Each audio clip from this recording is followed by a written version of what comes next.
Check one. Like right about here.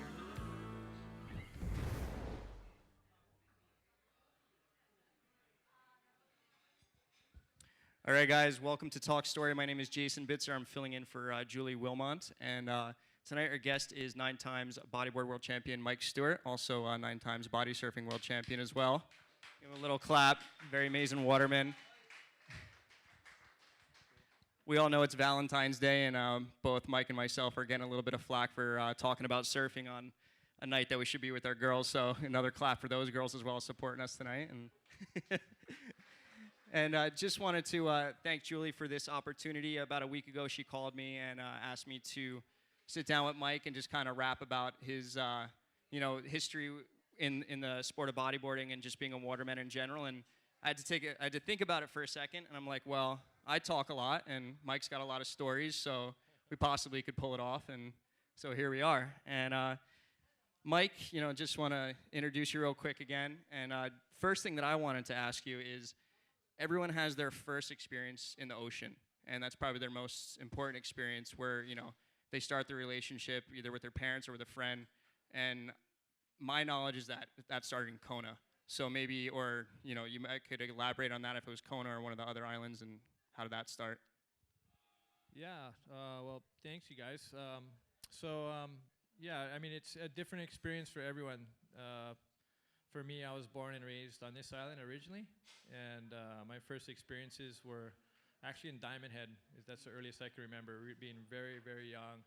Sunny days, local beach boys taking me out on the board. My dad was a surfer. He was born and raised here as well in town. And so I kind of remember going out with some beach boys, and just they took me on some waves, and that was like my earliest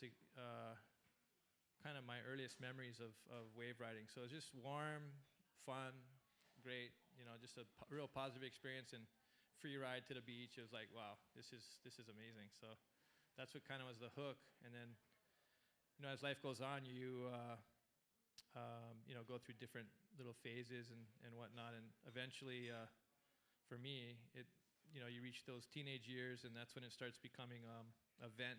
For me, it was a real vent. It got me out of trouble, kept me on the right track, and then I guess the rest is history. Just kind of got really into it. So what time would you say you moved to Kona at one point? And as history knows, and everyone knows, that's where you kind of met Tom Mori and kind of took your ocean relationship to kind of the first bodyboard when that was all happening. Actually, before the sport was really created, you were kind of part of that mix. Is that correct?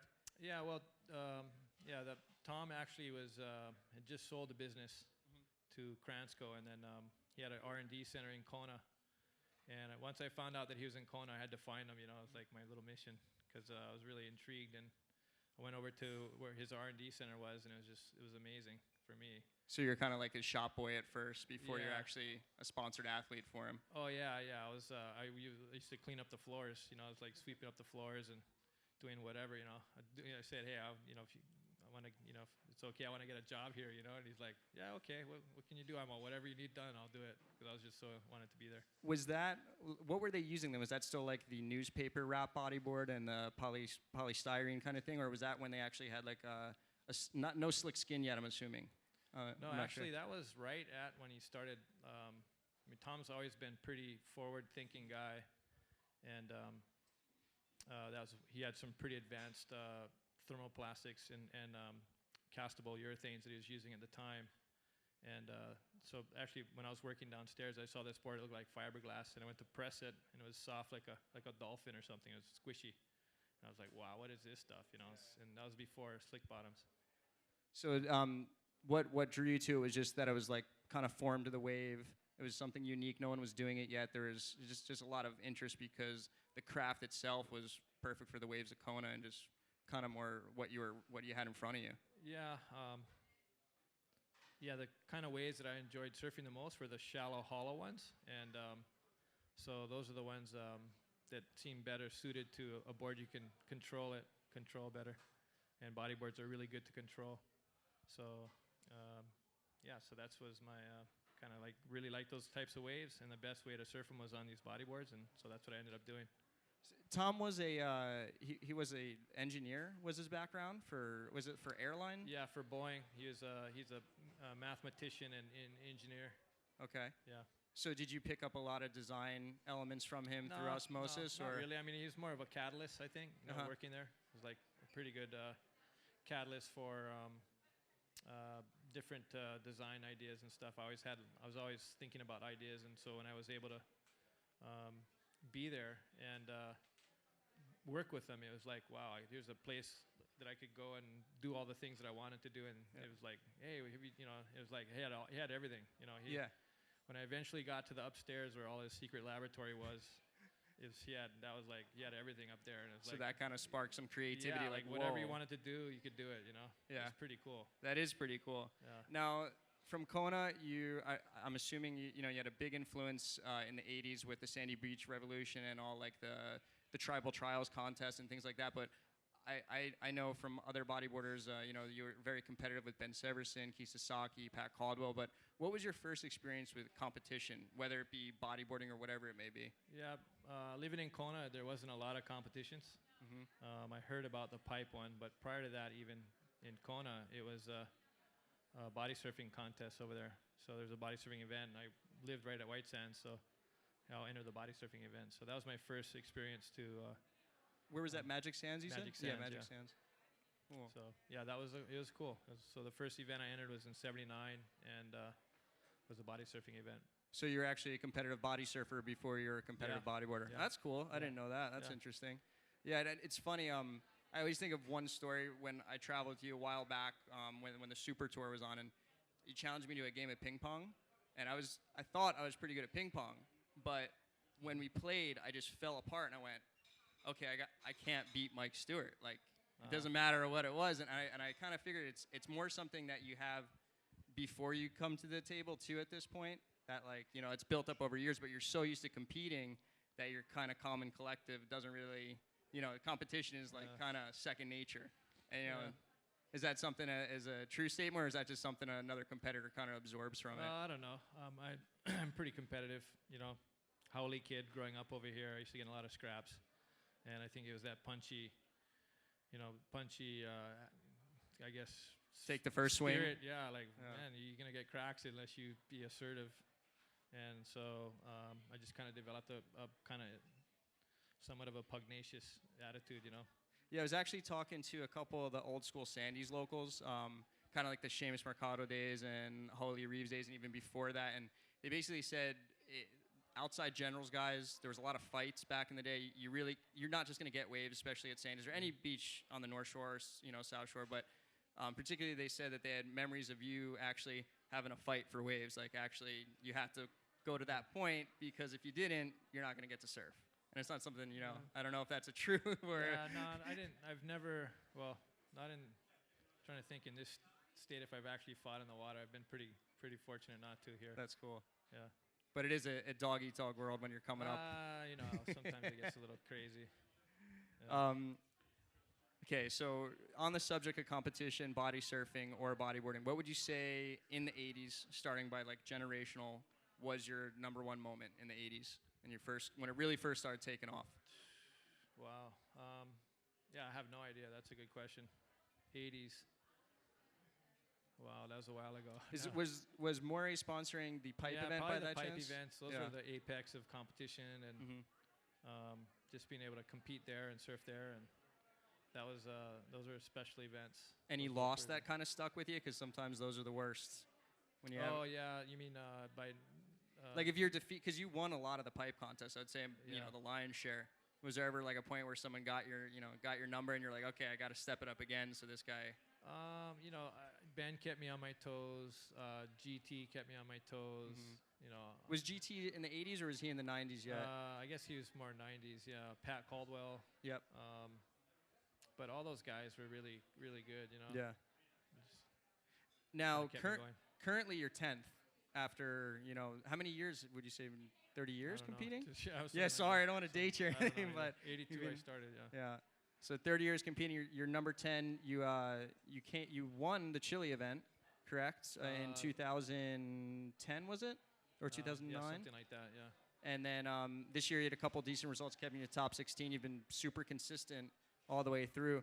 How do you stay motivated? Like I can get bored, you know, if I lose one contest or I get a little defeated, most people are just like, I'm kind of over this. I need a little recharge.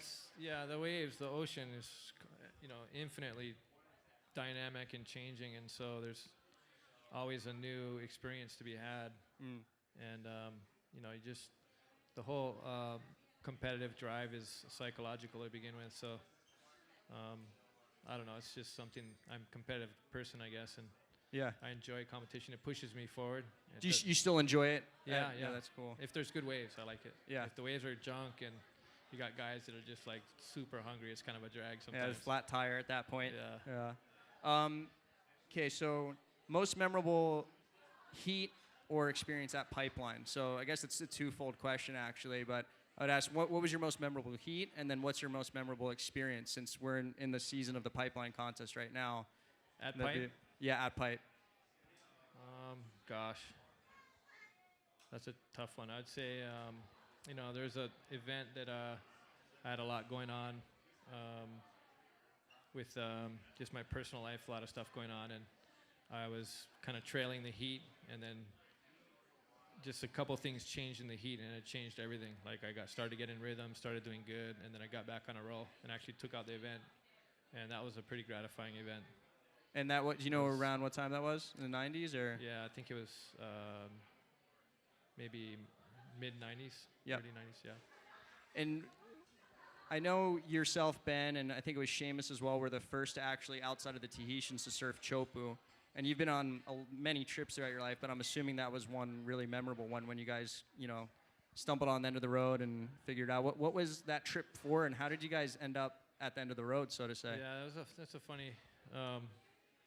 yeah, we were promised a trip to Tahiti for winning, you know, placing well in the event, or the PSA tour, which for is the the PSA tour, the Back the Bud tour back then. So when we got down there, Ian Cairns had took the Bali High tickets and went there with his girlfriend, and we ended up getting stuck in this like hostel. So we're like, there's dengue fever. We're like sleeping out on the patio in this hostel, and this is in Papeete or something? This is in Papeete, yeah. and so we're it was pretty funny. So we ended up there's this Zodiac demo team, and so what we did is a Zodiac demo team. There's Zodiac. What is? I don't know what that is. What is I didn't either. They just like army, military type stuff. No, these guys in the Zodiacs are just like would ride around real fast. Oh, gotcha. Okay. So I convinced one of them that we should go explore the other side of the island. Yeah. And Ben and I had rented a car, and for some reason Ben didn't come with us the first day. Maybe I rented the car. I forget. But anyway, rented the car, and the Zodiac fit perfectly right over the top of it. So we just flipped it over. Engine went in the back. On top of the car? Yeah, on top of the car. And then we just drove to... where the road stopped, I guess. Well, not there. To another place I'd been previously. So I went to my friend's little dock, launched there, and just went exploring, and then went all the way around, surfed a few spots, and then... There's some swell at the time? Yeah, nothing huge, but there's a little bit of waves. Yeah. And then came back around, and on the way back, we kind of... I saw this one wave peeling down the reef, and I'm thinking, wow, this wave is insane. Yeah. So I jumped in. I was with Chris Tenberg. We jumped in. We had no idea what it was. Yeah. Caught one wave, and it was just like insane. And you got perfect Teahupoo mini barrel. Perfect. Yeah, nothing huge. It was like maybe 6 feet, but really clean. Yeah. And yeah, you know. Was your mind spinning like? Out. I mean, because it's kind of a machine that way. Yeah, it's a beautiful place. Yeah. So I was like, wow, this is. So then I'm all, hey Ben, we got to check this place out. Next day we took Ben out there, and then I guess he came back the next year with Eric Barton. Oh yeah, EB from the east side. Hank. Yep. They got some shots of it and stuff. Blew up. I think Eric Barton was the first guy to get a shot surfing. Yeah, got a cover out there. Yeah. That's kind of a funny segue, but Ben, you've traveled with him a lot, but he was one of your fiercest. You know, you probably had to have had a moment in competition where you're just battling with the guy too. Yeah, I mean, I you know, he'd be on the tour. Yeah, I mean, you know, we were, you know, we're competitors, of course, but we also like had mutual respect for each other. Yeah. So it wasn't like a totally negative relationship. Did you guys know each other when you were young? He was what, from Kaimuki area? Yeah, no, I mean, before it, just as it started, Yeah. just as it started, we, would go hitchhike to Sandy Beach or whatever. Yeah. Cool. So Ben was one of your main competitors, and I know at one point during the PSA days and the Bud Tour, there was a big push out of Kauai. You mentioned Chris Tenberg, and that was that whole Kauai Classic kind of team mentality. They trained together, they surfed housings and all those waves in Kauai, and they're kind of, but you were the target, it seemed, at that time. Yeah. Did that fuel you, or did that irk you, or how did that work? It was a total fuel. It was for sure a fuel for me. Yeah. You just wanted to, which one of them was in your heat, you wanted to make sure you beat those guys. Well, they would gang up on you. That was the whole thing, team tactics. So it was pretty challenging and pretty gratifying if you could beat them. Because somebody told me they had like a dolphin tactic, and I know it's probably nobody would even think about in these days of competition with priority and things of that nature, but they would kind of bait you, and then sometimes they would like dip underwater and go behind you to get interference, slip. They would circle you, like they'd put someone on both sides, and then like somebody inside that would catch the wave. Yeah. So they kind of box you in, and then somebody inside would try to catch the wave. Yeah. Anyway, didn't work for them. I was told once that in like the you've had a long heyday, so I won't say heyday of your career, but Lisa got to travel with you a lot when you're like you first kind of signed with Moray, and that all went down. Did she go on a lot of trips with you? I remember seeing some footage, I think in Indo or something like that, where you were traveling with, your now wife as well too, and like you're doing with the kids now. Yeah, we've been on a few trips. I mean, I took her down to Indo on my second trip in '83 or something. Yeah. And that was pretty cool. Was that the Tom Boyle film days? Yeah. What was that one again? That was why can't I draw on a blank on the film? That was the Indo one. Oh gosh. No, I think that was another year. That was another year. Okay. Yeah, the year I went with her was a different time. So kind of filming Padang and not many people around. Yeah, it was really, Bali was a totally different place. Indo was totally different. Yeah. And, that was pretty cool. Yeah. And did you guys get to go to G-Land at all in that time frame too? Yeah, we went to G-Land. I went the first time, my first trip, I went to G-Land with, actually went on a boat with Don King and Marvin Foster. Wow. And that was a pretty cool trip. Like we, it's a real cheap. It's $80, I think, for the whole week, and so or $40. I think maybe it's $80. We both put in 40 or something. Were the tigers actually roaming around at that time? Yeah, they were. You could hear them at night. Yeah. And wow. Okay. And it was pretty nuts. The boat was super rustic. Yeah. And so we went there, and the waves weren't all that great, and it got pretty wild. But it's just kind of trippy, kind of like just out, like a kind of a. Yeah, we were in the boonies. Vibing out in the boonies kind of thing. In the boonies. We'd go into play volleyball at Lopez in the beach. Oh, was he there at the time Jerry too? was staying at the camp. Yeah. And then, so we had some funny times. Lost the Zodiac once. That was a whole other. Wait, say that again. Yeah, we were coming in and Don's in the back of the Zodiac. Yeah. And I'm on the front. And he's like, hey, try to get in the front. You can actually steer it. You can drive it around. So I'm like, oh yeah, cool, So I get on the front, start driving it, and then I'm all, hey, let's go get another one. He's like, okay. So he turns this way, and I think he's gonna turn that way. So I lean this way, and he turns that way, and I flap out of the boat, and the boat goes up, and then he jumps out, and then so you just got torqued. Yeah, and then the boat is like going around in circles. Going around you. Pretty funny. Fun times in the middle of the ocean. It's pretty classic. I remember, I want to say it's 1998, 1997. There was a cover of Bodyboarding magazine, and it said "The Summer of Love," and it was a south swell that you chased from Maui onto, I don't have the order right, but it was Maui, Tahiti, to California to the Wedge, and then onto Alaska, and probably a couple stops in between, I'm assuming. But that must have been swells like that even today aren't really chased, and that was before really Surfline was to an exact science and all these swell forecasting tools. Did you do a lot of that mapping and figuring out yourself? And how did that trip come about? Sean Collins. I was in Tahiti already, and I emailed Sean to try to figure out where to go, and he said, "Hey, there's a big swell down there." I'm all, well, how big? I'm thinking like south swell big, like 10 feet or something. He's like, no, like Waimea big, like huge. Oh wow! Like the period was massive. Yeah, and so I'm going, wow, so cool. So I surfed it in Tahiti, and then my plane was going out. Where'd you surf, Moorea? Or I surfed Teahupoo actually. oh, you did surf Yeah, Chopes. the Wow. tail end of it. The first day it was too big, Uh-huh. so I surfed Point Venus, or Yep. Supinus, and Yep. then Oh, it wrapped around to Point Venus. yeah, well it was not Point Venus, Supinus. That Oh, other- Sapinus. yeah. Yeah, Sapinus. Yeah. So Okay. there, and then the next day I got Teahupoo in the evening. Uh-huh. I jumped on a plane, and I had a day or something to get to Maui, and then I ended up at the way the angle was perfect for Malaya. Oh, so I was Malaya, able to yeah. go surf Malaya, and then called up Sean. I'm like, hey, it's happening, you know? And he's like, hey, How- we got to get on the plane. It's already hitting the buoy in California. And I'm like, what do you mean? I'm home. Yeah, yeah, And he yeah. kind of encouraged me to keep going. So Oh, and he kept kind of. Oh, he's kind of like prodding. Yeah, You're like, oh, yeah, don't stop there. Yeah, go. You got to keep going all the way. And So, that wedge swell was massive too, so it's pretty that solid. was a big wedge. It was big. It was a Yeah. big south.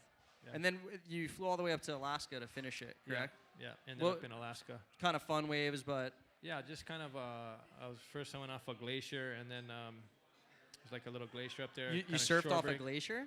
Is it? Yeah, yeah. Really? I didn't know that. Well, it's a runoff from a glacier. It's actually- it Oh, wasn't so actually ice, I gotcha. Yeah, but yeah. it was pretty cool. It's Yeah. totally different, you know. Yeah, Guys, it's- you know, you take an air taxi and then you find a place to land. You land and just land on the beach. Oh no way. So Yeah. okay, so it wasn't like you were off the plane and driving to the first beach. You No, kind of no. had to Yeah, make you- it happen. Yeah, you kind of like had to go to the spot. You had to search a little and search. and land. So we got an air taxi, looked around, found the spot, landed it, and then went out for a session. It was pretty cool. Yeah. So when you go on these trips, you know your second passion, or it could be your first passion actually, because you still do it a lot too, is body surfing. Do you always try to get a body surf session in where you go, or does it just depend on the conditions, or is that a priority for you these days still too? Nah, just whatever. I mean, if it's good waves for body surfing, I'll body surf, or if it's good waves for surfing, I'll hardboard. Yeah. Whatever, you know. Whatever the conditions dictate. Yeah.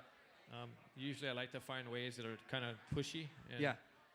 My skill level's not good enough on a surfboard to really have too much fun with it, so Yeah. I like to be able to ride those hollow waves with a bodyboard. Some of them will kind of give you enough juice, either body surfing or bodyboarding, they'll actually push you through, Yeah. get tubed. And the other thing I wanted to ask you about too is, and it wasn't really in my generation when I saw it, but you've been involved in a lot of film projects all through the late '90s and on through the Blue Kush era, and even you've been doing stuff lately with Bethany's film as well and some other stuff. But how did that side of your career start? I know you were just in Tahiti this last summer on some big projects that were totally outside the surf industry too, but Yeah. that's a big part of your career too, filming, using the bodyboard as your craft. Yeah, I know you remember you had the Bumblebee with the 16 mil, Yeah. and just how did you get into that? Like the guys like Brian Kailana, that a lot of famous Yeah, watermen have.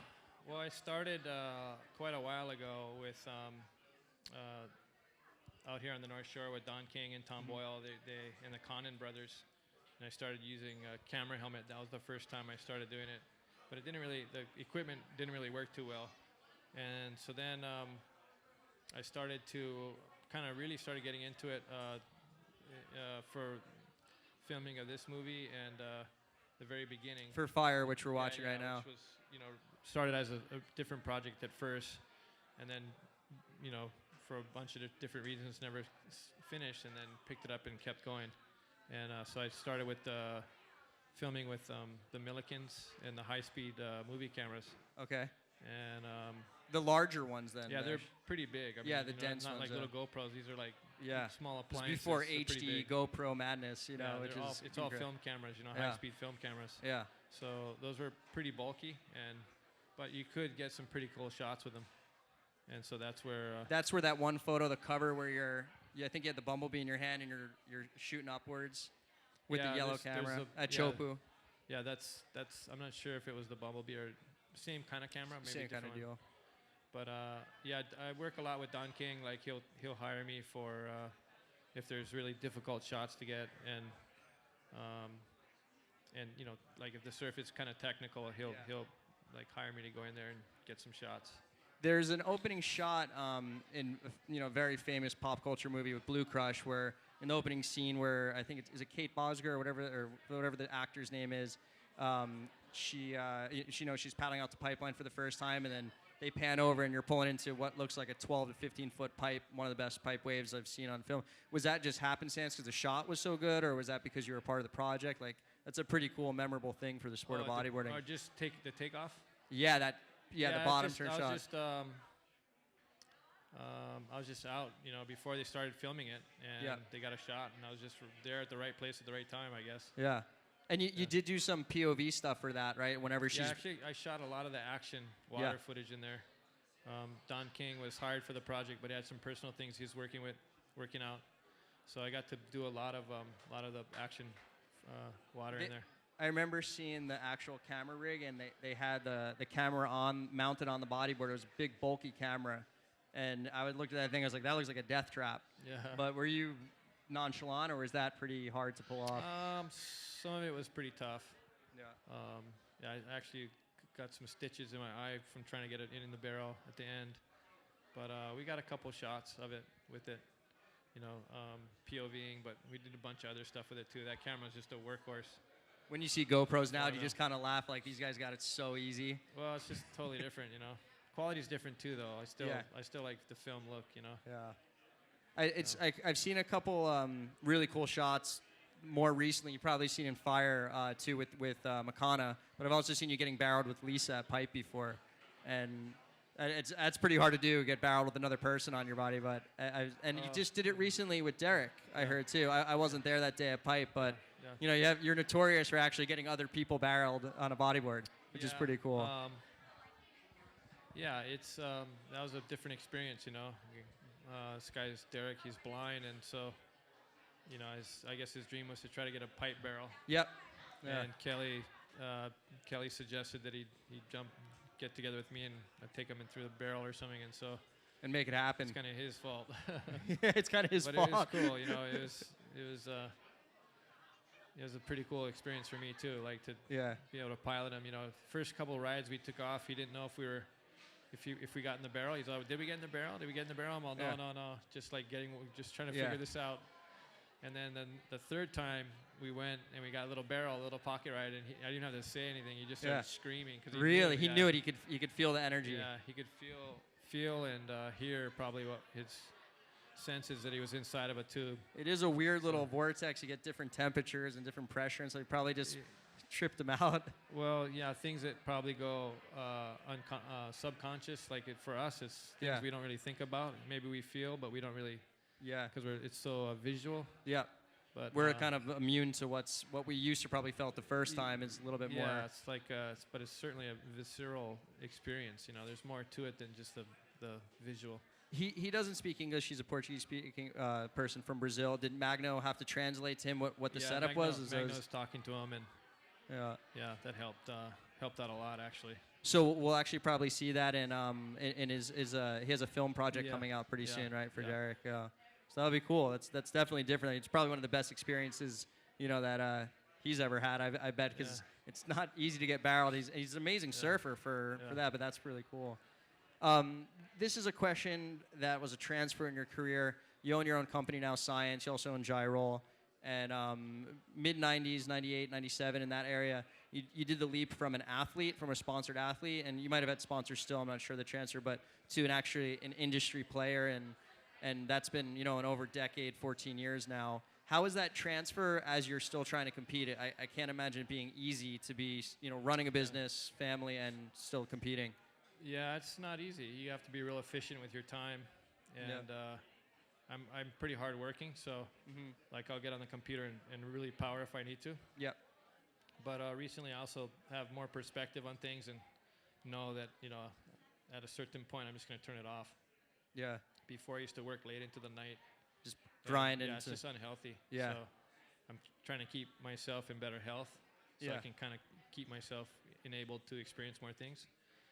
I remember you told me once, and we were at the Human Box Challenge in Indo, I think, or not box, sorry, the Human Indo Challenge in the Mentwise, and I guess everyone's on a boat, so there's really not much to talk about, and a lot of guys are watching movies, other guys are playing games, and you made a comment, and it sat really well with me. That basically said that if I'm going to watch a 2-hour movie and put 2 hours of my time into something, it better be really relevant. It better be something that's going to give me knowledge or educate me or bring me somewhere better than I was before. But so from that I gathered, well, it's a great point to have for everybody, but you kind of cut the fluff out. You want to have some real content when you're wasting time in your life. It has to be something relevant for you. So I don't know, maybe you could comment on that, but you still have that feeling. If you're going to do something, it's got to be kind of relevant. You're not going to waste your time just. Well, yeah. I mean, try to do things that are meaningful rather than just, you know, I don't know. Life's short, so you want to try to make the most out of what time you have here, and yeah. yeah, if you can make a positive impact or a positive influence on someone, then that's worthy cause. That's worth doing. Now, taking a step back from surfing, this is a totally different perspective. But I just found out you just got back from the mainland. You took a little break, and you've been known to do this before. Take a trip with your family. But usually there's a little bit of surf in there. I remember I caught up with you when I was with my wife in Portugal, and then again in the Canaries for different events. But this was totally non-surf related. You took them all to the mainland and did like a coast to coast, so to say. Yeah. Where did that start? What was that about? Well, we just took a break. I was with my family, and we just decided to just bail for, get out of our normal routine, and so we just packed up everything we had and bought a van in Ohio, and then just took the van and RV'd it all the way to the West Coast. Mm-hmm. So I did bring my board, and we did actually surf quite a bit. I mean, I saw the Great Lakes. Yeah. What was that like? It was radical. It was super cool. Really different. Freshwater, and just really. Was unique. it freezing or? It was pretty cold, but not like unbearable or anything. Because it's got to be wind swell, right? They only get a little bit of fetch. Yeah. And which part of the Great Lakes? It was up in near on the opposite side of Chicago. Okay. Yeah. And I saw that you said the surfers were some of the coolest guys you've ever met. Yeah, super cool. They're just like really, really nice people. No ego, just kind of stoked to be in the water. Exactly. Yeah. So that was a really positive experience, and then from there we just went all the way west and surfed Oregon quite a bit. How was that? It was great. The whole time I was there, basically I was surfed by myself the whole time. 4.3 boots, hood, and everything. Yeah, I had a 4.3, no hood. A lot of people out, or not many people? No one around. Really? Couple times I saw surfers, or there'd be surfers inside. Like I'd surf the outside, and then I'd come in and I'd surf with the surfers. But whenever I jumped in the water, it was by myself. Wow. The whole time. So it was really and then cool. a couple guys would kind of sniff onto it. Did you surf that wave, the Yeti, or did you check it out? That one? Yeah. How was that? Out there. Was that wave legit. happening? It's a legit slab over there. It is. Yeah. So it's like an Aussie slab in America. Yeah, it's pretty heavy. It's a real heavy wave. Wow. That's cool. Hopefully I'll get that up on that LA Boogie thing. Oh, really? Did you have some photos and stuff of it? We got a couple shots, yeah. So That's I'm cool. gonna try to get it up there. Nothing great, but at least you can see it. Yeah.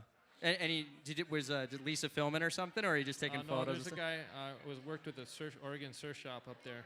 Oh, okay. And so they kind of hooked me up. They got me a ski out to the break. Really? Yeah. So it's like red carpet. It was really cool. That's cool. And then the guy tried to take some videos, so I got some videos of some of the drops and stuff. That's cool. It's gonna be some rare stuff that you're in. Yeah, it's pretty cool. It's a cool experience too. Yeah. Were the conditions like real like wild and woolly, or was it kind of? Did you catch it on those rare days where there's not much wind? It was pretty spooky, kind of, because it's on a mushroom shelf. Yeah.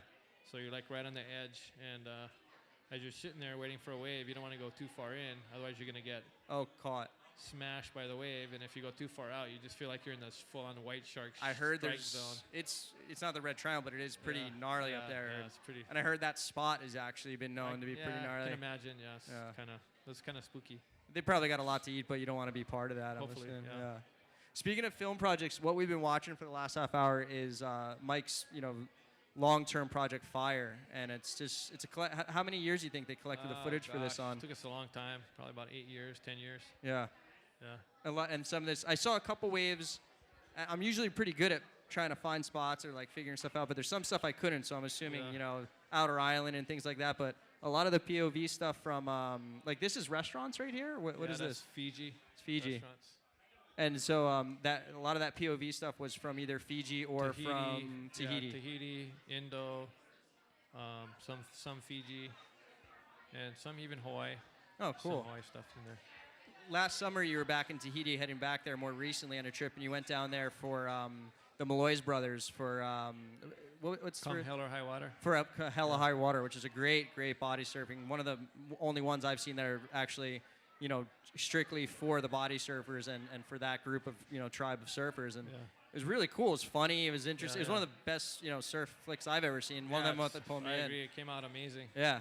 Footage was great, guys. You get characters with body surfing. Yeah, there's some real characters. You always say that bodyboarders are like a unique tribe in itself, but I think even more so the body surfers you've come to find they're even more of a niche within a niche. There's no like what was it Chris Columbus said? You don't body. You're not gonna become a pro body surfer. Yeah, right, You just do it because you do it. Yeah. That's pretty cool. So you went down to Tahiti with Mark Cunningham for that? Yep.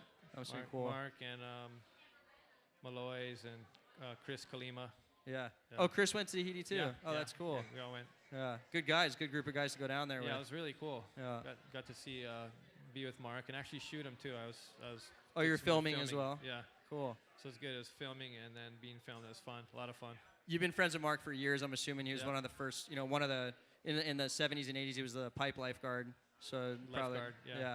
And so you've been body surfing with him for years in town and out here. Yeah. Back in the 80s, a lot. If he was big and washed out, he'd always call me, or I'd call him, and we'd drag each other out there. Really? Good times, yeah. Mark's one of the unique characters. I've seen one photo my whole life, him riding a different craft. It was kind of like in a big moo-moo on a surfboard as like a joke, but he's pretty much strictly a body surfer his whole life, correct? Yeah, he surfs as well. He does surf as well. Yeah. But he's an expert body surfer. Yeah, he is. Yeah, he's amazing. Yeah. You and him are, at Pipe. There's always, there's Seamus and there's other guys too, but you two at Pipe are like the ones that I see make the steepest drops consecutively, make it look effortless. And now going back to competition, which is weird, body surfing competition sounds like an oxymoron sometimes when you consider what the sport is. But what's your take on that? Is it something you do for fun, or do you just take it seriously? Fun. I mean, if the waves are good, I'll enter a contest for sure. It's fun. For me, it's fun. I enjoy it. I like to get the push that the competition brings. So you'd like to see that contest back at Pipe like everybody else too, hopefully next year we see that. I think it would be cool. I think it's the best one out of all the events. I think that's the one that everyone has the most fun, is the most community. Like so that'd be pretty cool to see. Yeah. So cool, Mike. We're pretty much wrapping it up here. I know we have the Pipe event coming up in just a couple days. We got the trials here at the Surfer at the pool bar out front there. We're at the Surfer bar right now, but right at the point at Kualima Point, and then our event starts on the 19th. Do you have any kind of expectations? I know the forecast, but we had the best year ever for probably any pipe contest. A couple of the lifeguards said, like Dave Wassel said, it was the most hollow contest ever. Is that something that we're kind of trying to hit a mile marker on, or what do you expect? Who do you expect for the top top two? That was we got pretty fortunate. This the forecast now doesn't look all that great, but it doesn't take much. I think there should still be enough waves that the action will be pretty intense. Let the kids kind of do their aerial thing and push it that aspect. Guys will be pushing it as hard, like at backdoor and stuff, and even at 4 or 5 feet backdoor is pretty heavy. That's great. Yeah, so. And if people on the internet are watching, just want to say thank you, because Science is actually supporting the contest this year as they've had in years past. So Mike's always giving back. He's one of the guys at Pipe that. The original guys in the 70s and 80s that really have pioneered big pipe, and now you're still, helping with the sport. So thank you for that before we wrap too. Stoked to be a part of it. Yeah. So thanks again, Mike. I appreciate it, and have a good night, guys.